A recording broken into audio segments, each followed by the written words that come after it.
things that we're going to be offering today, which is an amazing service that we've really never done, is to have our billing experts offer a free billing analysis, so that if you sign up, Matthew is going to put the link to the form to fill out if you're interested in that, to sign up for a free billing analysis. We'll have that available to you, not only on this link, but also it'll be in the email that you can just click on that button and fill out that form, and we'll get you set up with that. So without further ado, we want to get to some of the questions and very common questions that we get. And then I want to handle all of your questions. So please, I want this to be very interactive. If you have any questions that are popping up, we are happy to ask our billing experts for you. And I didn't even introduce myself. I'm Nicole Walczak. I'm the Chief Development Officer here at Meg Academy, and I'm also a Meg coach. I want to start by just telling a little bit of a background of kind of how Meg billing came to be. So I'm going to hand it off to Brian and have him kind of fill you in as to how, you know, Meg billing even came to be. All right, thanks Nicole. And this has been a great show. And for all of you guys who've been tuning in and getting some great value and feedback, sending feedback to us, I greatly appreciate it. I can't wait for you guys to meet Kimberly Becker, just a regular successful PT owner who's just aligned with our group, and she'll share her own experience with you. And with that, I wanted to share my experience with you. I find that as I was talking to Nicole earlier today, I said, you know, Nicole, over the years, what I've really heard most from many people is that when I'm going to entrust my finance lines, my billing in somebody else's hands, it's a trust issue. You know, it's literally a trust issue. I mean, I literally think the mechanics of billing, like they understand it. Most every PT in the country understands how to do PT, understands how to work with their staff, understands how to manage that front desk. But when it comes to the billing side of it, it's kind of like they don't do accounting. It's like they don't do bookkeeping, nor should they even be doing billing, right? So they kind of figure that part out. Like, I'm not an expert in this field. I didn't go to school for this, so why should I even be doing it, right? But then it comes to like, well, I'm going to give away my finance lines in the hands of somebody who I don't know, and I'm going to cross my fingers and trust that it's all going to go right.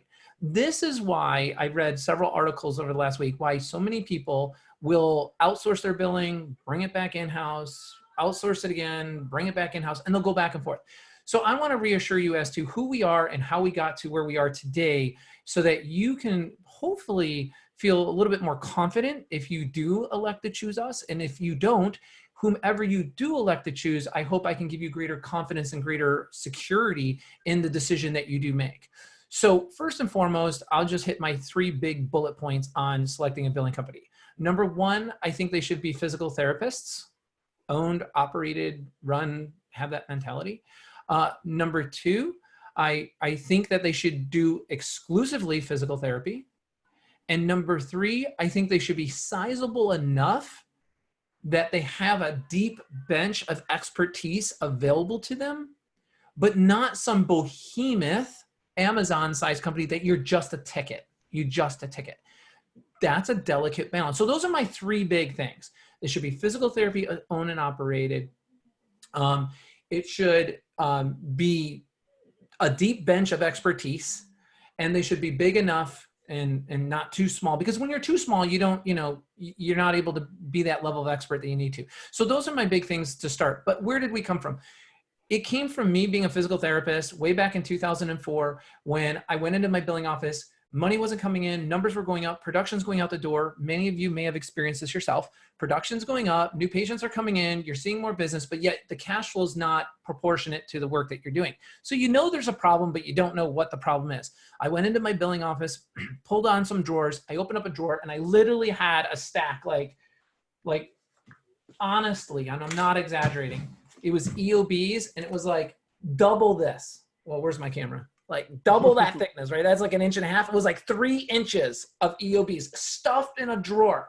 And of course, the biller was just going after the low-hanging fruit. It was so much harder to go after the appeals, the denials, you know, to chase down $5. So of course, as soon as she came in, I had a talk with her. I let her go.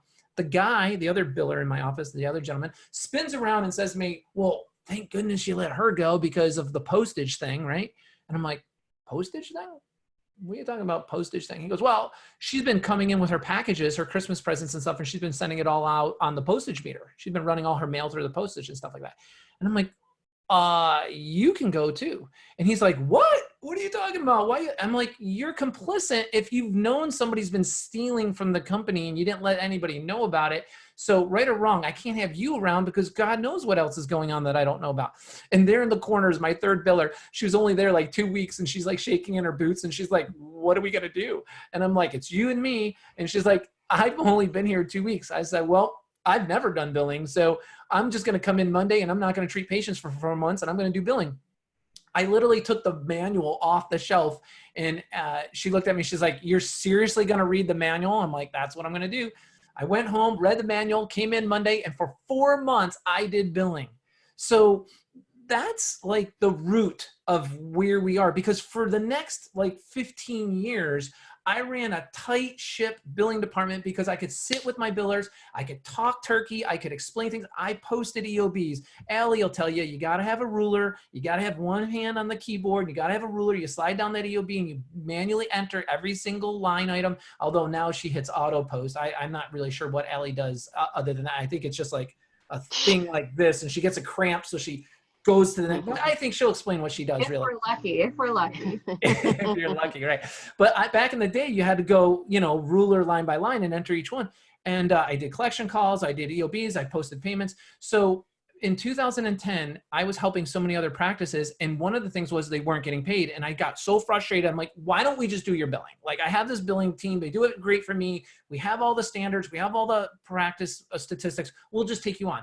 And that started Meg Billing Solutions, just out of us trying to help others, saying, we'll just help you out. And now here we are, fast forward 10 years later, we have this really high bar. You're going to find Denise and Allie's level of expertise, like literally second to none. And she runs a team where we build triangles. So each triangle team is that level of expertise, but yet the clients never feel like you're part of a big company because you're only found to be within that team unit. So that's what I have to share with you. I know billing. I'm confident with my knowledge of billing. I can talk to Allie about things. She's now spinning my head with all these new things, but I hope that helps you in making your decision. Find someone who's a therapist, who's a clinician, who knows billing. And I think you're going to make a wise decision in having that balance that you're looking for. Yeah. So Nicole, that's all I got to say. That's how Meg Billing Solutions got started, really. Perfect. Just kind of like stumbled into it. And you kind of alluded to my actually first question is to what should the billing structure look like, that billing team structure? Allie, can you expand upon how, that setup should look in order for you to effectively have a solid billing team? Yeah, absolutely. So I think we made some slides, if Matthew can pull them up and share the screen. Awesome. So really a billing team should consist of 3 separate key roles. So you're going to have your billing officer, you're going to have your posting officer, and your account control officer. The billing officer is basically the front line of everything that happens with the claims. They're probably one of the most important roles just because if they make errors in their role, it's going to trickle down to both of the other posts. The billing officer is responsible for scrubbing and sending all the claims. They correct errors on the electronic claims, and they also work all of the claim rejections that come through the clearinghouse timely. These claims need to be, I don't know anybody or, any billing company that doesn't send daily claims right now, but definitely daily claims are important and the billing officer is responsible for sending all of those. The billing officer should also be tracking unbilled claims and sending those over to the offices to the front office staff to have everything corrected so claims can be billed out timely. The next post is the posting officer. That person is responsible for posting all of payments and denials and distributing those denials to the ACO. Your account control officer or ACO makes sure all the claims are being processed correctly and timely, and they're also working all those denials that are coming over from the posting officer. Now, let's say the billing officer, they make a mistake and they don't add a modifier onto the claim. Then the posting officer is going to be having to do more work because they're going to have to post that denial. They're going to have to save a copy of that denial, send it over to the ACO, and the ACO is going to be following up and correcting claims that were just little silly administrative errors.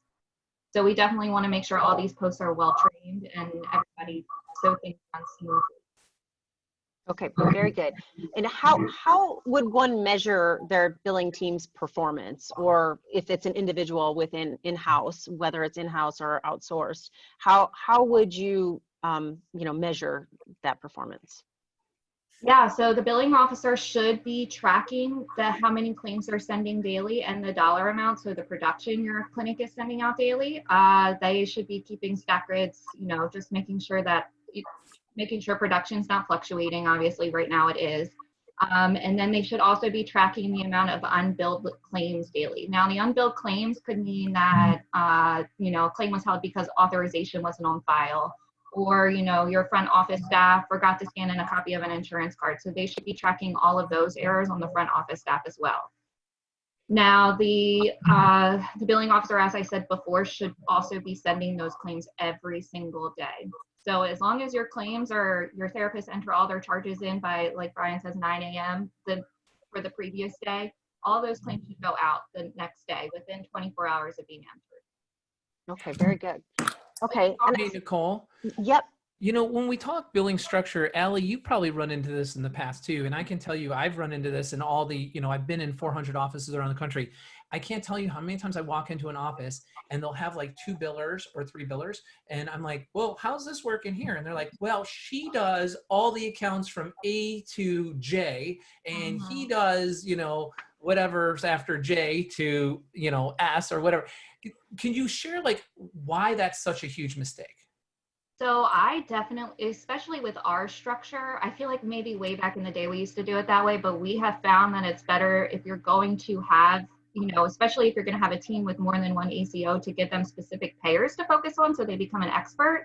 And then also in a small company where you're having, you have only 2 or 3 people to handle everything, you should split them up by post so they become experts in that post. So you would have one person do the billing, one person do the posting, and one person do the account follow-up. Right, right. And Nicole and I are the therapists on the call here. Oh, and Kimberly. So as therapists, right, think about home health. Home health is where the redheaded stepchild goes to work, right?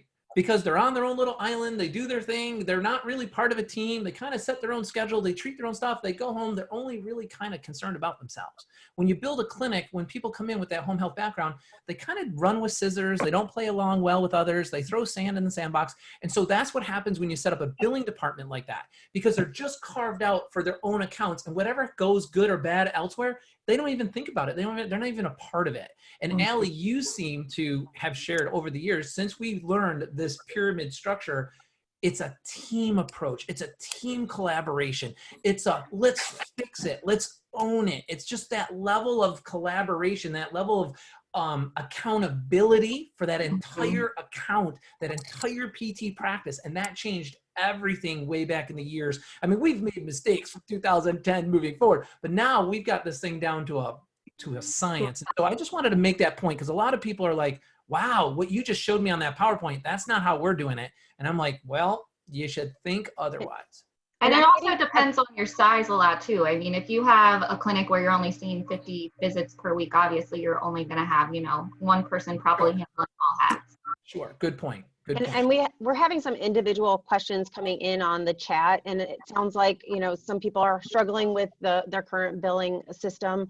What process should they take, and considering pricing and all things that kind of have to do with shifting over to a new billing company? What kind of considerations or guidance can you help give some of those people who Denise? One of the things I wanted to mention too is, if that person goes on vacation or has a baby or has a sickness or anything, A through L or A through K, what are you going to do? Who are you going to put on that knows those accounts, that knows the specifics? So I wanted to make that point as well. Looking into what percentages, I see one of the things on there says, what percentage do we charge for net collections?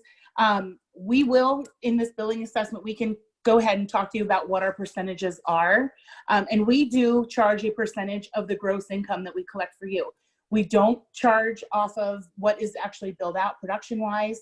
We look at what came in and we bill you in arrears, and that's the most effective way for us to do it. Again, there are certain scenarios we will talk to you about, carve-outs, if you will, what we will take out and what we won't take out in that billing gross income dollar. But certainly get in touch with us. I would love to have a conversation with you about how that transition is. And honestly, a lot of the questions that come in when we have these new phone calls with potential new clients, they will say, well, how hard of a process is this? And it really is not a daunting, hard process. You give us a login into your system. I'm going to make it sound more simple than it really is, but we have an implementation team that will walk you through the transition. We will work with your front desk. We will tell them exactly what we need. You will know exactly what we need from you. We have guidelines and we have specifics. We will have things mapped out. So there's not going to be any question or fury. And I'll get into a little bit later some of the things to look out for with billing companies or doing in-house billing, metrics, ways to manage your staff, all of those things. Yeah. So if everybody hangs tight, I think we're going to hit every answer. But I can tell you, if you pull this issue of the Impact magazine, just look for the cash one. There's an article in here as to what the average outsourcing billing company charges. And I looked at that range. We are at the lower half of that range. So I can tell you that we can't give you a specific number because we have to custom price it for your clinic, for where you are. As you know, upstate New York averages like $68 a visit and Portland, Oregon is $129. So it is a scalable thing based on volume, size, reimbursement rates, manpower. So but honestly, we're definitely just a point to a point and a half over cost normally for 99% of all of our clients. We're not trying to hit home runs on people. So we're trying to give you we're physical therapists. I understand you do not want to spend more money than you need to, but I need to hire, top-notch billers, not $14 an hour people who are coming from, 7-Eleven saying, yeah, I can do billing. Just throw me in front of a computer. I kind of know that internet thing, the World Wide Web. I'm pretty good at that. Okay. All right, let's go on to some of the common questions that we get from some of the billing clients, or maybe if, even just clients of Meg Academy. But one of the questions is what is a collection ratio and what does it mean? And why is it important? So that collection ratio is the percentage you are collecting based off of the charges you are billing out. So for example, if you bill out $500 in claims and then you collect $250, your collection ratio for that month will be 50%. Now, obviously, this number is never going to be 100% because we have patients that never pay their bills. There's contractual adjustments for insurance companies. Obviously, no matter how perfect your billing company is, every claim that bills out isn't always going to be paid. So we try, and Brian, correct me if I'm wrong, we definitely set the bar at around 40%. We like to see all of our clinics collecting. Between ideally you want to be between 45 and 55% of what you bill out. That's ideally. If you're up or down a few percent, that's fine. But if you're a PT and you're sitting at home and you're like, well, why would that be? Why would I want those write-offs? The reason is you may have auto, litigation, car insurance. There's a variety of different payers that will pay you what you bill. Exactly. So if you're gonna reduce your fee schedule to match Medicare's reimbursement, because that's what people will often think, because I don't want to write anything off, you are literally leaving thousands of dollars on the table. So industry standards, top 10%, secret to success is this little nugget I'm giving you right here. You ought to be charging on your fee schedule approximately twice, right in the give or take 5%, approximately twice what your average collections would be for that service. Yeah. Okay, good.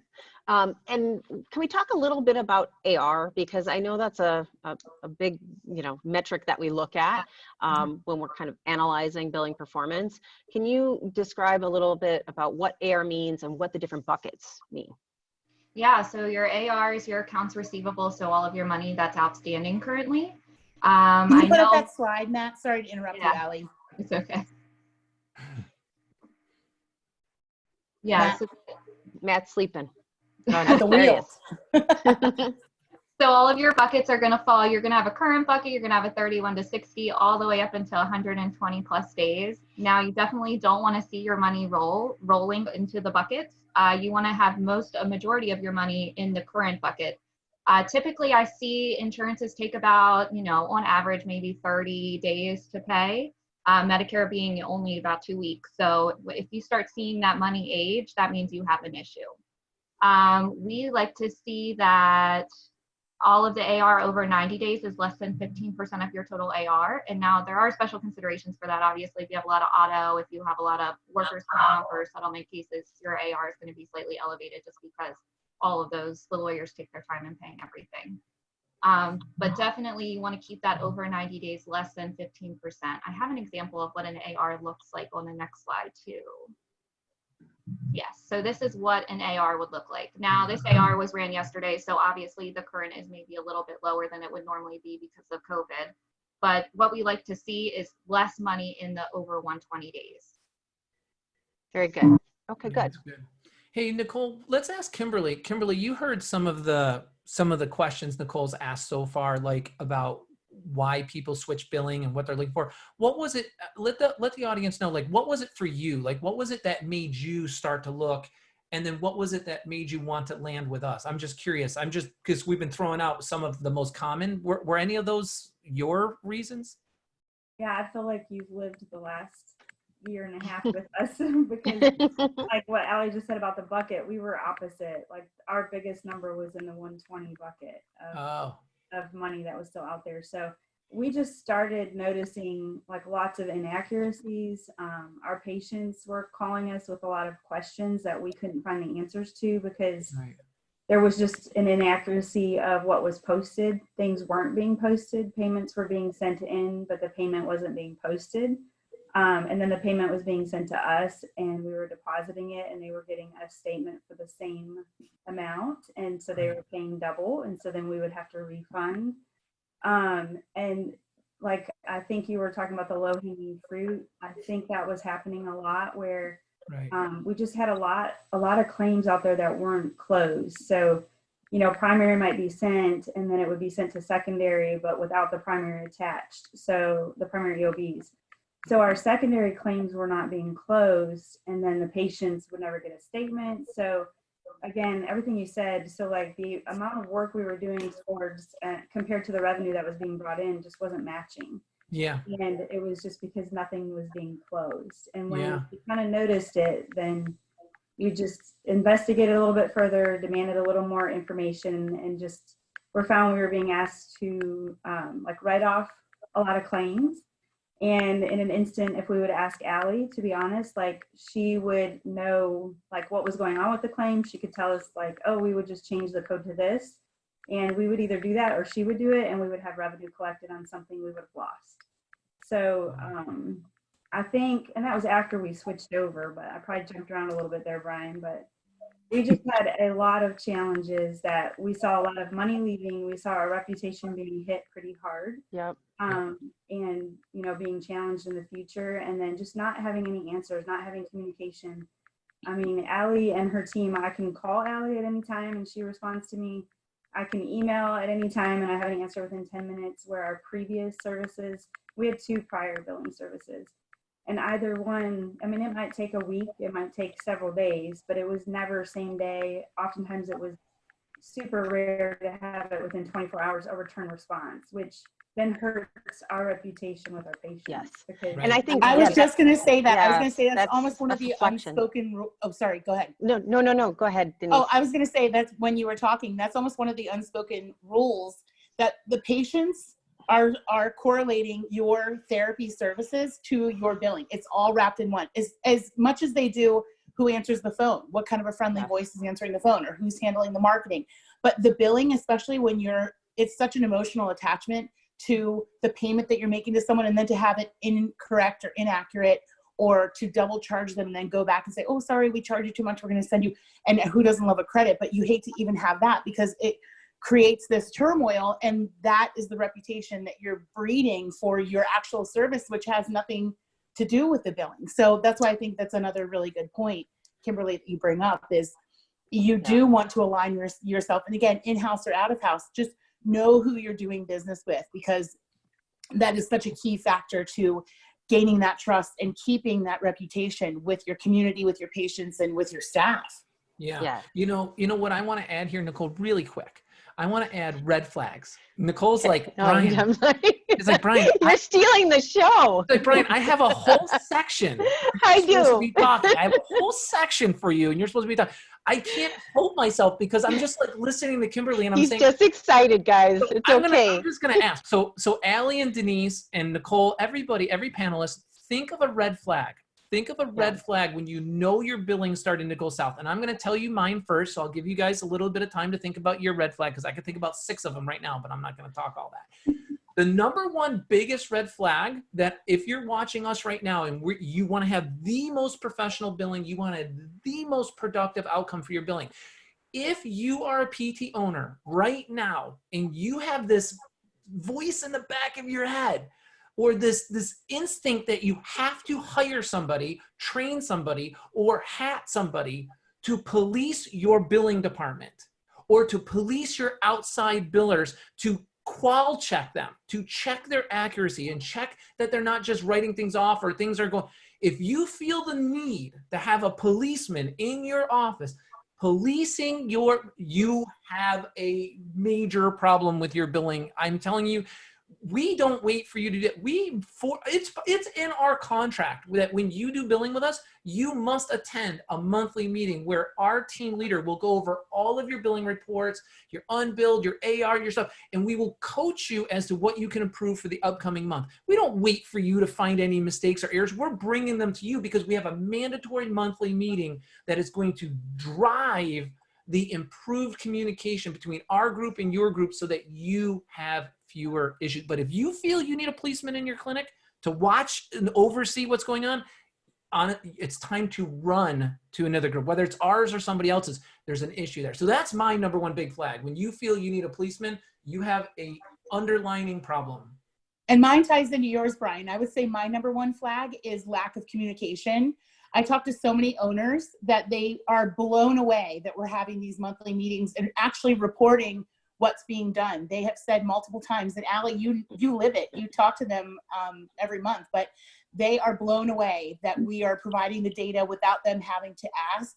We provide information because that's what we want from our team about your contract as well, from your clinics. We want to know, where are they? Are they going? How are things being handled? Are they accurate? Are they on time? Are they being followed up with? We want to make sure that you are constantly improving and that you are connected to us and we are seeing your success because of us working together as a mutual relationship. I agree. And mine is definitely lack of transparency. If you can't access the information on what your billing company is doing 24/7 all the time, then there's a problem. I know a lot of billing companies will take the information out of the software that you use and pull it and put it into their own software that you don't have access to. That's definite no-no. That is. Don't go for that. Yeah. Well, you guys took all the good ones. Yeah. Yeah, I would Or the just other say thing you if you're mentioned- working extra hard and it's like not producing more, you're kind of spinning your wheels where you're putting a lot more effort out there and you're not seeing the return on the revenue coming in. So there's some disconnect there. Yeah, yeah. And there's detours you can take before you crash into the brick wall. One of the detours is, here's something like, let me literally get a pair of scissors out because I'm literally going to slit my wrists if anybody's doing this, okay? So if you think for a second that it's a good idea to go to a billing software company that's created a great EMR program and they say, oh, and by the way, we've got a whole bunch of billers and cubicles here who know our software so well, and we're going to do it for 4%, 4.5%. They're just baiting you. So you buy their software, so they hook you, and they hire the lowest and least professional, least experienced people because there's no way in this wide world. It's like me saying, oh, hey, I'm going to open up a PT clinic, and guess what? All my physical therapists are only $45,000 a year. Really? Where'd you hire those therapists? Because I can guarantee I'm not going to want to be on the table with that therapist. For some crazy reason, I'm thinking that doesn't make sense to me. So it should make no sense to you at all if you're going to a billing company. I've seen billing companies quote 4%, 4.5%, some crazy number. And then they ultimately end up leaving because literally the software company, which knows nothing about physical therapy billing other than how software works, and now they think they're going to jump into the service end and they're going to do a great job for you. I get more people leaving that than ever before. So slip my wrist when you do that, because that is like a problem, just a crash waiting to happen. I want to ask one more question on just, what separates the good from the great? Because I mean, there's a lot of good companies out there. What's going to set them apart? And I think you've hit on a bunch of these points, but what makes a billing company great? And then I want to get into telehealth. So hang with me, guys. We're going to talk a little bit telehealth here in a second. Yeah, sure. Matt, if you don't mind throwing that slide up just so I can go through systematically. Do you want the first one, the versus one first? Yes, please. Okay. And I'd like to hear Kimberly's answer on that, because, she's got a good frame of reference. She's been with 2 other billing companies. She's been with ours. And you don't have to, obviously I want you to be with the best billing company. I'm hoping it's ours. You're on our live Zoom chat. But why is it? Like, why would you say that, right? But we'll let Denise go over it, because we analyze this on a regular basis. Now, there are some clinics out there that have these things that we have here. So number one, you have someone who's dedicated and an educated staff member with a high level of competence for long-term employment. Again, if you have one person on a pedestal that is doing a phenomenal job, what do you do if that one person, and maybe you know that they're doing something against your ethical code for your clinic, or maybe but you turn a blind eye because they're the person that knows the billing. You feel a little over the barrel to that person. But there are some people out there who have had success, and we've actually recently had a lot of conversations with owners who have that person, but they're getting close to retirement. They're 2 years out, they're 3 years out, they're 5 years out, and they're really starting to get shaking in their boots because they're, what do we do if that person is gone? The next in-house, understanding the changing insurance reimbursements and corrective actions that need to be taken. Another point that always comes up in these conversations is, what do you do with secondary claims? Do you rebuild? Yes, absolutely, we will do that. So making sure that as well, the multiple payment plan and any kind of reimbursement that change. Insurance is ever changing, and again, in every state it's changing as well.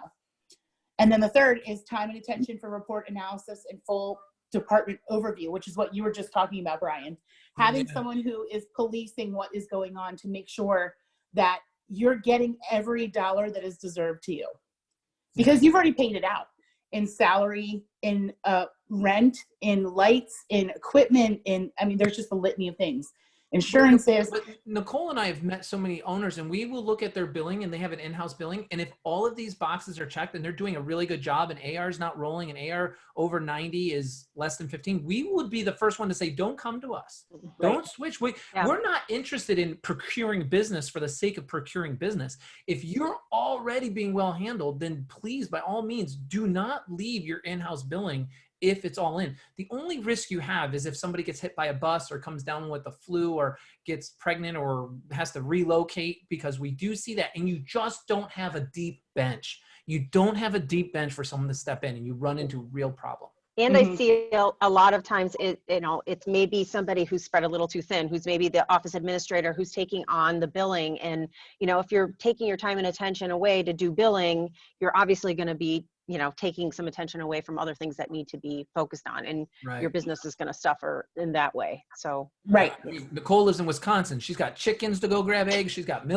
cows to milk. You can't, you can't spread Nicole too thin. There's just no way you're going to get to the farm. Oh my goodness. I'll never live that down living in Wisconsin. All right. And then the next side of that slide, that outsourced slide. Go back one. Just go back one more. We've already spoken about these things, but setting specific targets for your AR collections, not letting that roll over and over and over to, we talked about that a little bit with you, Kimberly, as well. Experienced and fully educated staff members who are constantly training, constantly working on their craft and going to these webinars, and just always educating themselves to make sure that they are on top of this ever-changing insurance market. This is a perfect example. We've had so many owners reach out to us through COVID-19. What do we do? And this webinar as well. What do we do? How are we handling this? How are you billing? And I know, Allie, you'll talk about the e-billing. There's no interruption for holidays, sick, vacation, maternity leave. And then an outsourced billing company that will provide you guidance on metrics and how you can improve your overall clinical performance. If your billing company is noticing this keeps rejecting, or this is coming back as a higher reimburser. Can you see, when you see this patient, can you try billing this code instead of that code? Getting some of those tips and tricks would really be helpful. And I'm sure everyone wants to bring more money into the table that you're already doing the work for. Because we all know in Meg Academy, when we train practice owners on how to be a better practice owner and how to be a more successful CEO, that one of the very first lessons we try to get across is if you can't measure it, you can't manage it. So your billing department measuring every action is vitally important. And goes to Allie, like you said, Denise, on that last slide, you have to have people that are constantly educating themselves. Look at Allie's an expert in telehealth, and who knew? We weren't even like looking at telehealth 60 days ago. Now Allie's writing a book and she's like authoring telehealth. I mean, before you know it, we're going to have to follow her posse just to hang out. Don't get any ideas. No books. Yes. No books. Speaking of telehealth, I do have a question here. Where are we at with Medicare and Blue Cross with institutional billing for telehealth? As far as I know, still no update on that. Still not allowed. Okay, gotcha. That's But the sad, APTA but we're working. Put out that letter, right? The APTA put out that letter, and everybody who's watching this should be filling that form letter out, sending it to your senators. We passed it around our whole company today. Yeah. We need you guys to rally behind that. Let's advance our profession here. And maybe we could put that link up, Brian. If we don't have it readily available now, we'll find that link to the letter or form letter he's talking about. Yep. Everybody so get that on we can get telehealth covered. All the CPT codes are covered, but unfortunately providers are not, allowed to. But Allie's comment was pertaining to Medicare. There's lots of commercial carriers that are paying for telehealth, just not the confusion. Right, that's what I meant. Yep, from Medicare. Yep. So still not even commercial insurance. So no, I'm sorry, I was referring to Medicare. Yep. Okay, good. And as far as the e-visits, are those being paid? No. So those pesky visits, Medicare continues to deny them. We've gotten multiple denials. I've heard from other providers, they've gotten multiple denials stating that the provider is not eligible to perform these services. I was actually listening to another webinar earlier, and they're suggesting, some different modifier combinations and everything. So, we have some more test claims out, just waiting to see. So, you know what's so funny about these e-visits? Allie's working so hard to get these for the $20. It's $20. It's $20. And you're working so hard. So these people that are writing in the chats, do you guys chase low-hanging fruit? Well, just look at what she just said. She's working her tail off for $20. It's but that's why we're PT owned and operated. We will hunt down $5. Yeah, we have a question from Perul. Hi, Perul. Can we charge Medicare patients cash for telehealth? Yes. Because it's a non-covered service. Yes. Yeah, and we learned that with our compliance talk last week. Yeah. That is okay for you to charge cash. And to determine what that cash rate should be, Brian, can you weigh in on how you should figure that out? Well, I think all cash visits, look, you can't discriminate, right? You can't do that, right? So you should have I think you should have 3 fee schedules in your practice, and all 3 fee schedules should be detailed and recorded in your policy and procedure manual if you want to be 100% compliant. You should have a commercial fee schedule. You should have an auto litigation fee schedule, and you should have a self-pay fee schedule. The self-pay should be cash based on time. The most typical, to answer the question in the shortest possible way, should be somewhere around $90 to $120 a 1-hour visit. Split that in half for half-hour visits. I do not recommend half-hour visits. I think 1-hour visits are ideal for cash. You should be somewhere between 90 to 120 for that. You should be somewhere between literally 130 to 200 for an eval. So run with those numbers. 130 to 200 for an eval, depending on where you are in the country. 90 to 120 per 1-hour visit, depending on where you are in the country, and you just charge that. And I would, Allie, wouldn't you suggest that they get an ABN signed? For Medicare? For Medicare? Yeah, I definitely suggest getting a voluntary ABN signed, just because it's better to cover your butt in those types of situations. That's right. Yep. You should cover a little bit. Doesn't hurt to get one more piece of paper supporting that this person clearly knew this was a non-covered service. Yeah, and we have a question. Do you know what modifier and location code for Blue Cross Blue Shield Florida is looking for commercial insurance, not Medicaid, using CPT code 97110? Yeah, so I was just pulling up our handy dandy telehealth spreadsheet. I'm showing they want a GT or a 95 and a place of service 11. See, she's writing a book. Don't let her kid you. Yeah. No.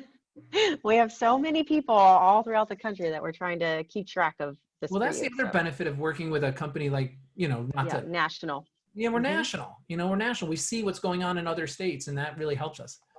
Yes, very good. Okay. And I have to tell you a funny story. Yesterday, I Okay. actually spoke to a new practice owner, and I was talking about the reimbursement in his state, and he said, "You just rattled off in 30 seconds what it took me 3 months to find out." Yeah, that's good. Which is a benefit to know what the market is like all over the country. Absolutely. All right. What codes do I bill for telehealth visit? And I think this kind of varies, I'm sure, right? Yeah, absolutely. You're going to want to check per insurance, but most of them are allowing just the regular CPT codes, obviously not manual therapy that you would do for an in-person visit. Okay, very good. Can I bill a patient's self-pay rates for a telehealth visit? We kind of covered that one already. I think that pretty much covers all of our questions on telehealth. Is there any more questions on telehealth before I move on to where we're at with the PPP funding? Well, I Okay, want to hear about Kimberly. Kimberly, how are you doing through this whole COVID crisis? How's your clinic doing, and what have you done that you felt like really helps you, really benefited you up until this point? You don't like that I'm sitting here quiet, do you? I don't. I see you, and I'm like, join the party. I don't interrupt, but if I like just take a step back, Brian, to answer that question, we're surviving, and we're surviving, I think, in a far better way than we would have had we not switched to MIG billing. Like I say that with all sincerity. Like when you said before, like you need to find somebody that you trust or a billing company that you can trust. Like I told Nicole yesterday, like we didn't know what we didn't know, and we kind of gained a learned expectation that was the norm, to just accept like no answers, accept delays on things, accept, us doing more work almost than them. So we are doing better than expected. I feel like it's definitely providing for us, but we are surviving in a good way. And it's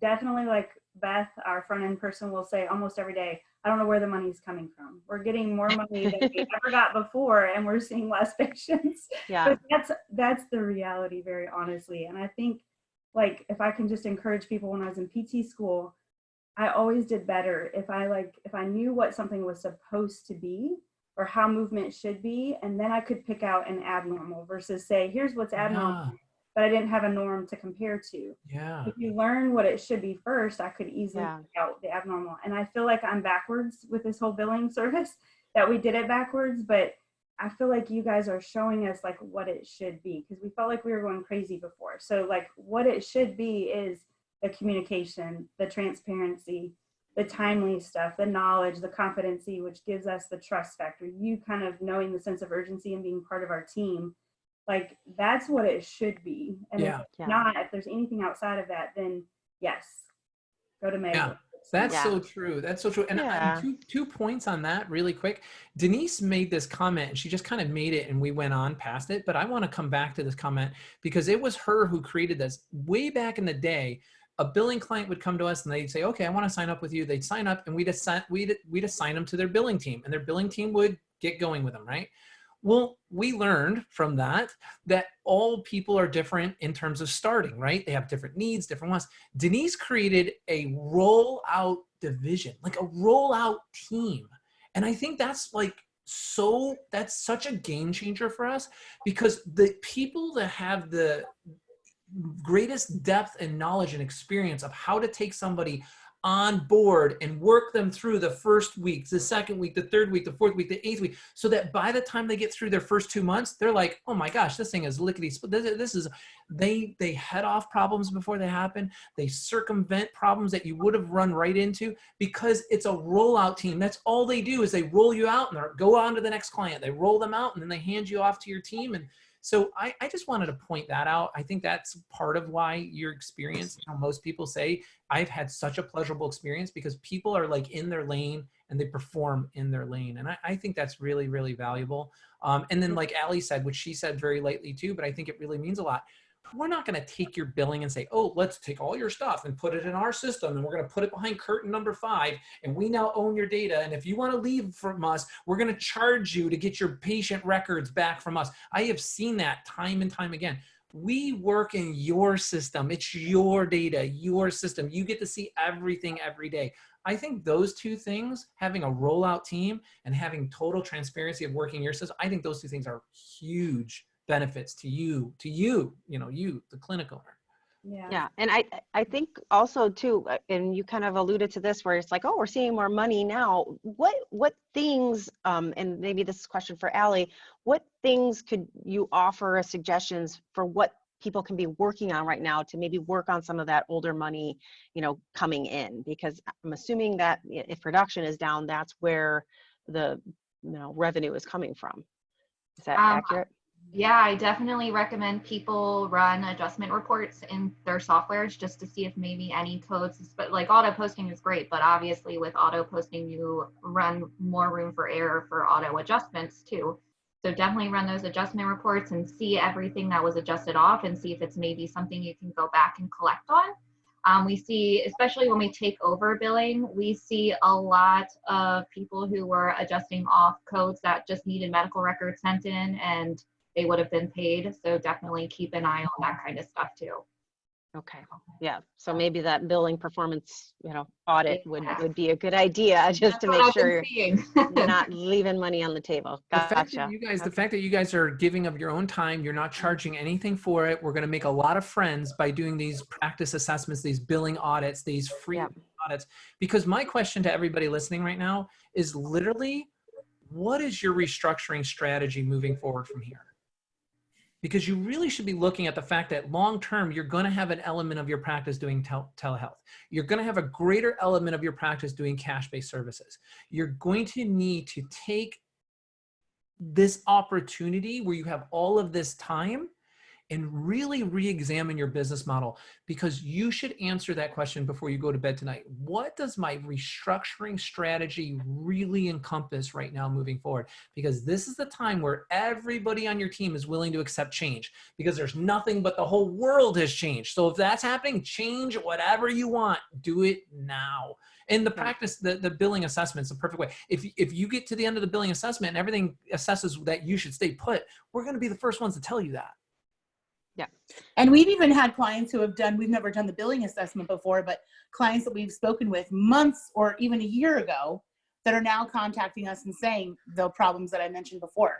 This one's retiring, or I'm seeing lower reimbursement. So again, I don't want to make it a hard sales pitch, but it really, we are looking out for the benefit of your business. We are not doing it to get more clients in. We have the team, we're ready to take on more clients. So well, I think Kim supports that. Like, and Kim, you know when someone's trying to sell you versus when someone's trying to help you.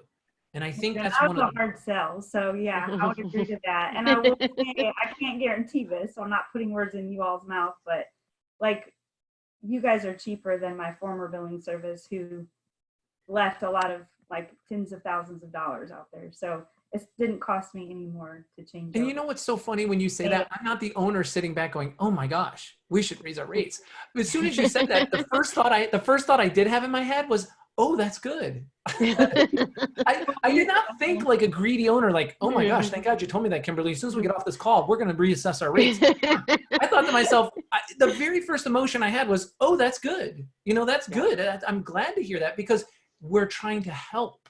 Yeah, it's evident. I mean, we feel it. Like, we feel like we're in a safe space, which sounds crazy, but we can just breathe again. So it's good. Oh, I'm glad to hear that. Okay. I wanna talk about the PPP a little bit, because I know folks are getting a little bit nervous that money is running out, and they care about their people. So Brian, can you shed some light on this topic? Yeah, I wasn't supposed to talk till just now. So everybody's been listening to the show. Thank goodness you waited. Just pretend my mic was muted all the way till now. So I really didn't say much. All right. Oh So my the goodness. first thing I have to tell you is I want you to go to the link, and I hope Matthew's going to put it up. There is a SBA chart. It's actually this one. And I have a hard copy. Matthew has the links, and I really want you to go and check this out. This breaks down all the SBA loans and options, but it doesn't handle the CARE Act, right? So part of the CARE Act is the PPP. So where are we on the PPP? So it ran out of money, and the Democrats and Republicans are going to have to come together. Good luck with that. And they have to throw some more cash at it, right? So obviously all the wealthy people live in Wisconsin. They're just going to go borrow some money from Nicole, and they're going to refund this PPP because they cannot leave the fact that we have 30 million small business owners, and there's been 500,000 applicants up until this point in time. Wells Fargo barely even got off the ground before they shut down and their portal crashed and all that stuff. So for those of you who are in the PPP now, and you have document 147 4.1V, which is the confirmation of funds, which is the confirmation that you docu-signed and you've completed your part of the transaction. If you have that, there's a 99%, I can never be 100% because the government is crazy. There's a 99% surety there that your funds have now been set aside, they're earmarked, and you will get funded. According to all of my clients chiming in, because I've been asking this question, from the point in time that you have that form done, you've docu-signed your documents, they've been submitted, they're done, it's within 10 days. You'll typically get funded within 10 days. Now, there is a definite difference between if you went with a big bank, your business bank, who could just verify you, or a small community bank. And it does depend on where you are in the country, whether they're a certified SBA lender versus a non-certified, but yet linked SBA lender, because it literally went from 1,500 to over 3,000 in like days, right? So fight the fight, go after the PPP money, keep doing it, but by all means, do not submit for the EIDL money. You need to submit for your EIDL money. I was on with the SBA yesterday on a webinar. The Economic Injury Disaster Loan Program is not something that's going to be forgiven. It's an actual loan, 3.75%. It could go from 10 to 30-year term. And here's the deal. That loan, I'll just give you my personal example really quick. I submitted on March 22nd. Then I went in on April 1st and went, because that version was replaced by a second version. So I went on April 1st and filled out the second version so I could get the advance payment, which everybody knows is a $10,000 advance. You do not have to pay that back. It's like free money. And no, Allie, you can't buy another BMW with it. It has to be spent in the business. I'm sorry. It does need to stay in the business. So where do you get a $10,000 BMW? well, I'm not talking about the other money you're loaning her, Nicole. It's just Okay, $10,000 good. off. All right. But if you've done that and you haven't heard anything, I'm going to tell you right now and save you hours and hours of stress. There's no website to go to. There's no email to get an answer. There's no phone number to call. You can't send pigeons in with notes or notes in bottles. Nobody's going to answer you. What they told me on the webinar yesterday is if you haven't heard from them within 5 to 7 days of that application, go back on to the website, the SBA website, resubmit what's called the new streamlined application, which I did, streamlined application, and you check a box for the advance payment for the EIDL. If you all haven't done that, go back and do that. Literally, it's half the amount of work of the first one. I did all that work was like 13 pages. This one was like 4. It was like literally 4 pages. So that's my message for success there. Not much more I can tell you about the PPP money other than when you do get it, my high recommendation is, my tip for success for you here, open a separate business checking account within your bank, drop the monies that you're getting from SBA into that account so that you have a strong ledger, a strong paper trail that money did not commingle with the rest of your business money, and pay your payroll expenses from there and pay your covered forgiveness utilities and health insurance, rents, mortgages, the things that will be forgiven. Don't commingle the money with your regular business money. That's my advice for you. Brian, we have a quick question before we wrap up here from Alan, who did receive funds for PPP on Monday. And his issue is that it's based off last year's payroll. And they had a couple of therapists decide to stay home because they feared the virus. So they granted their request, they filed for unemployment, and this took away from their total payroll amount. So now the issue is they want 100% forgiveness, and they're trying to meet that with, you know, the part-timers, but they're struggling with that piece because of it. they don't have the people to spend the money on. Right. Interesting. So you do know they're not allowed to say, I'm afraid of the virus and I want to stay home. You know that, right? There's no going on unemployment for that. Do people know that? So I sat in on a lawyer webinar, which I sent to you, Nicole, right? I think you and I are the only ones that know that. You're not eligible for unemployment because you don't want to go to work. Period. Doesn't work. Call your HR attorney. Your therapist cannot do that. If they're doing that, then they quit. They've resigned. So I hate to sound so harsh about it because I want you to work with them, right? So what you can tell them is, which Nicole, we created the going back to work safety protocol, right? We built a bulletin and we're building this out, and we put a lot of work into this. So we want to help those of you that are on this chat. So reach in, you know, give us your name and contact information so we can talk with you. We'll get you the form and version. I'll get you the data so you don't have to spend hours, because I was up till 2 in the morning last night getting into this and I just couldn't stop. It was so much fun. So I want to share with you what I know from the attorney. I want to share with you how you can properly create the safe work environment in accordance with OSHA, CDC, and the World Health Organization, because I pulled data from that and we built this whole thing. So you can put in front of your employees, you have done what you should do ethically and with good high integrity on how to bring them back safely. So I'm sorry. And I see here in his comment, he says that he denied it to the state of Alabama and they approved it anyway. And that's how it goes with unemployment, as we know. Oh So my can I goodness. ask a question? If that were to be the case, like, because you just have to have this, in my understanding that you have to have the same number of people on payroll from the previous, and then at present, once you get the funds, could you bring on, not that this is the answer, but maybe, you know, a tech or additional hands to do things so that you at least have people on payroll? Yeah, that'll help. That'll help. But he got funded and now he wants to get it waived. So here's my secondary answer. So I gave you the legal thing because I did all this research last night. But here's the thing. Let's just stay sober about it, right? I mean, you know, Nicole's from the Midwest and they'll sell you. It's the show me stuff, right? Show me. I'm going to tell you, you're talking 1%. 1% on a 2-year loan on this. So if you don't get it forgiven, it's almost free money, okay? It's not quite free money, but it's almost free money.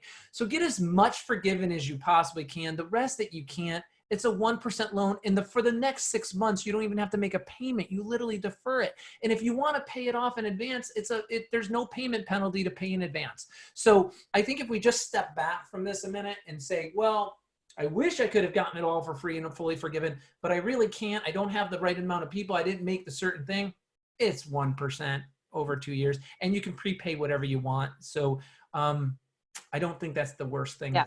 And Alan, we'll be in touch with you because I see that you have reached out to Brian. So we'll definitely be in touch if you have further questions on that. It's easier if we talk individual because I can learn your whole situation and give you better advice. This is much more broad, right? Yeah, absolutely. Okay, I will wrap it up. Next week, we're going to try and keep Thursday our home. I think moving forward with these Zoom chats. Next week, we're really going to focus on CEO and executive kind of management during the pandemic. So that's going to be our focus for next week's topic. Please keep the questions coming because we do try and intertwine these questions into our Zoom chats, and we get experts or panelists to kind of support those so that they can help answer those questions for you. So please keep the questions coming in info@megbusiness megbusiness.com or Nicole@megbusiness.com. I'm happy to put all your questions in the show. And again, we appreciate all of you. Kimberly, thank you especially for joining us today and sharing your story and your journey. And you know, the rest of you, the billing team, you guys are amazing. I can vouch for both of them.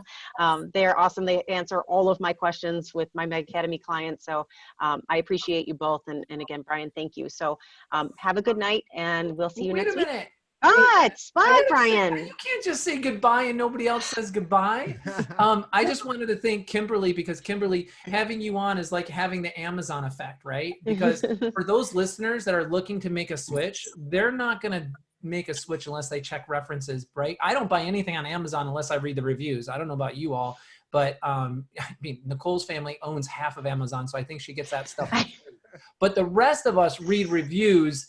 And that's really what was so important for you to be here, Kim, so that people could actually hear from you. But Denise, there's never any hesitation for you to send multiple references to many people who are looking to come on for our services. So I just wanted to encourage that. And I look forward to next week's live Zoom chat. Nicole's doing a wonderful job. And do put your questions in, because we can answer those. I have one more. Can Brian do a daily vlog on what he was just talking about in more detail? And the answer is no, he doesn't enjoy talking. So I don't know if he's going to be able to do that. Just kidding. Thank God I just drink water. My children are like, Dad, if you ever had caffeine, I don't know if we could live in the same house. I just don't know that it would work out. I'm like, yeah, I don't think I would. I don't think I honestly Guys, don't think. he's like this all the time. If you don't have passion for what you're doing, then you should stop doing it. That's true. All right. Thank you. Right. Matthew, thank you. Just some housekeeping, guys. Thanks, Allie. Wait, Matthew's not done. Sorry about the links tonight, guys. I know they're not hyperlinked. I know Zoom has rolled out a lot of security updates with links, so they're not hyperlinking right now. But the billing analysis form is in the chat. It's also available in the link in the email that you got for today's Zoom chat, and I'll make sure it's in the email tomorrow with the replay on our weekly newsletter recap. So if you have any questions, you can just reach info@makebusiness.com, and we'll get you in touch with Denise and her team. So, and the questions are great because it allows us to sharpen our tool to answer what you're interested in. That is everything. Throw the questions at info@megbusiness.com. Really. And also, if you have ideas for topics that you want to hear about, we're open to that as well. So Facebook is a good way to communicate with us, or again, email if you want to email us. Maybe throw up the Facebook site, the public Facebook site. So we can, we're happy to hear from all of you. All right. Just go to Meg Business Management on Facebook and you'll find our page. Yep. All right, perfect. All right, thanks. Guys, Thanks all. All right. Thank you. Bye. Thanks.